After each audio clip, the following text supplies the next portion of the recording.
പിതാവിൻ്റെയും പുത്രൻ്റെയും പരിശുദ്ധാത്മാവിൻ്റെയും നാമത്തിൽ ആമേൻ. എൻ്റെ പ്രിയപ്പെട്ട സഹോദരങ്ങളെ, ഒരു ശിഷ്യൻ തൻ്റെ ഗുരുവിനോട് ചോദിച്ചു, ഗുരുവേ, ഞാൻ ചെറുപ്പമാണ്, എനിക്ക് ഈ സമാധാനമായി ജീവിക്കാനായിട്ട് എന്താണ്? ഗുരു വളരെ സന്തോഷത്തോടെ ചിരിച്ചുകൊണ്ട് അവനോട് പറഞ്ഞു, എടാ, ഞാൻ ഈ ജീവിച്ചിടത്തോളം കാലം ഞാൻ കണ്ടെത്തിയതും ഞാൻ അറിഞ്ഞതും ഞാൻ മനസ്സിലാക്കിയതുമായ ഒരു സത്യം ഞാൻ നിന്നോട് പറയാം. ജീവിതത്തിൽ ആവശ്യമില്ലാതെ കള്ളം പറയരുത്, മറ്റൊരുത്തനെ വഞ്ചിക്കാൻ വേണ്ടി സംസാരിക്കരുത്, തിന്മയ്ക്ക് കൂട്ടു നിൽക്കരുത്. അപ്പോൾ നിനക്ക് ചില നഷ്ടങ്ങളൊക്കെ വരും കേട്ടോ. ചില നഷ്ടങ്ങളും ചില ഒറ്റപ്പെടലുകളും ഒക്കെ വരും. അതൊന്നും കാര്യമാക്കണ്ട.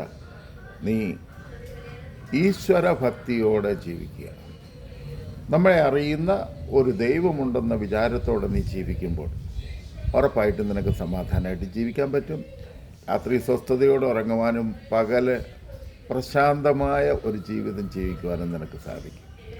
അങ്ങനെ കഴിയുമ്പോൾ ജീവിതം ധന്യമാകും. നിന്നെ എല്ലാവരും സ്നേഹിക്കും. കാരണം ഒരു സമാധാനമുള്ള മനുഷ്യനെ ഈ കാലഘട്ടത്തിൽ കാണാനില്ല. പക്ഷേ നീ സമാധാനമായി ജീവിക്കുമ്പോൾ നിന്നോടടുത്ത് വരുവാൻ, നിന്നോട് ചേർന്ന് നിൽക്കാൻ അനേകം പേരുണ്ടാകും.